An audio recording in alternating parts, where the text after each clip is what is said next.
കൊലപാതകം നടക്കുന്നത് 31/5/2019 വൈകുന്നേരം 7:30 മണിയോടുകൂടിയാണ്. രേഷ്മ എന്ന സ്ത്രീയാണ് കൊല്ലപ്പെട്ടത്. രേഷ്മ താമസിച്ചു വരുന്നത് അവരുടെ ഭർത്താവിൻ്റെ വീട് മൊറാഴയിലുള്ള ഭർത്താവിൻ്റെ വീട്ടിൽ, ഭർത്താവിൻ്റെ അമ്മയുടെ സുമതിയുടെ പേരിലുള്ള വീട്ടിലാണ് താമസിച്ചു വരുന്നത്. ഇവർ 2014 കല്യാണം കഴിച്ചെങ്കിലും പിന്നീട് തുടർച്ചയില്ലാതെ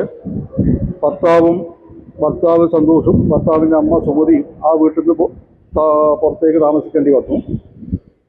ഇത് കുടുംബ കോടതിയിൽ വിവാഹമോചനത്തിന് വേണ്ടി സന്തോഷ് കേസ് കൊടുത്തിരുന്നു.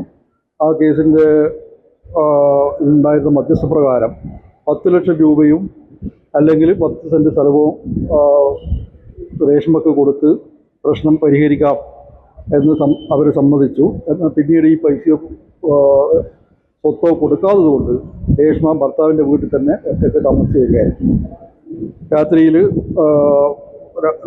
ഭക്ഷണത്തിന് ശേഷം തൊട്ടടുത്തുള്ള വീട്ടിൽ പോയി താമസിക്കുകയാണ് ചെയ്യാറുള്ളത്. അന്ന് വൈകുന്നേരം 7:30 മണിയോടുകൂടി സന്തോഷ് ഒരു കത്തിയാളുമായിട്ട് വന്ന് അവരുടെ വീട്ടിൻ്റെ ഉള്ളിൽ കയറി അവിടെ നിന്ന് നടുമുറിയിൽ വെച്ച് ഇവരുടെ കഴുത്തിലും പുറത്തും കൊത്തുകയും ഓടി രക്ഷപ്പെടാൻ ശ്രമിച്ച രേഷ്മ മുറ്റത്തിൻ്റെ വക്കിന് വീണുകയും നാട്ടുകാരൊക്കെ ഓടിക്കൂടി അവരെ AKG സാധാരണ ആശുപത്രിയിൽ എത്തിച്ചെങ്കിൽ രാത്രി 10 മണിയോടുകൂടി അവർ മരണപ്പെടുകയാണ് ഉണ്ടായിട്ടുള്ളത്.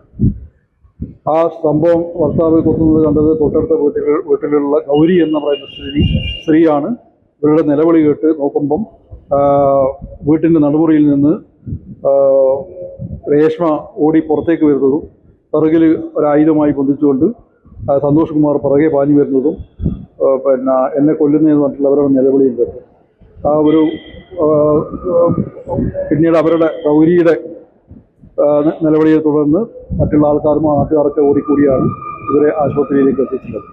ഇപ്പോൾ പ്രതിക്ക് കോടതി വിധിച്ചിട്ടുള്ളത് ജീവപര്യന്തം തടവും 1 ലക്ഷം രൂപ ഫൈനുമാണ്. ഈ ഫൈന് അടക്കുന്നതിലേക്ക് പ്രതി 1 വർഷം കൂടി കഠിന തടവ് അനുഭവിക്കണമെന്നാണ് കോടതി പറഞ്ഞിട്ടുള്ളത്. ഇതുവരെ ജയിലിൽ കഴിഞ്ഞിട്ടുള്ള ചില പീരീഡുകൾ അദ്ദേഹം ജയിലിൽ കടന്നിട്ട് ആ ജയിലിൽ കഴിഞ്ഞ പീരീഡ് അവർ കുറച്ച് കൊടുക്കാനും വേണ്ടിയിട്ടാണ് ഓർഡർ ആക്കിയിട്ടുള്ളത്. പൈസനെ സംബന്ധിച്ച് വേറെ ആർക്കും കൊടുക്കണമെന്ന് പറഞ്ഞില്ല. കാരണം ഇവർക്ക് വേറെ മറ്റ് മക്കളോ കുട്ടികളൊന്നും ആരുമില്ല. ഇവരുടെ അമ്മയും അച്ഛനും നേരത്തെ തന്നെ മരിച്ചു വയ്ക്കും. മറ്റുള്ള ലീഗൽ ഏജൊന്നും നിലവിലില്ല. അതുകൊണ്ട് തന്നെ അതിനെ സംബന്ധിച്ച് ഇപ്പോൾ കോടതി ഒന്നും പറഞ്ഞിട്ടില്ല. ആ ഫൈന് അടക്കുകയാണെങ്കിൽ അത് ഗവൺമെൻറ്റിലേക്ക് പോവുകയാണ് ചെയ്യുക.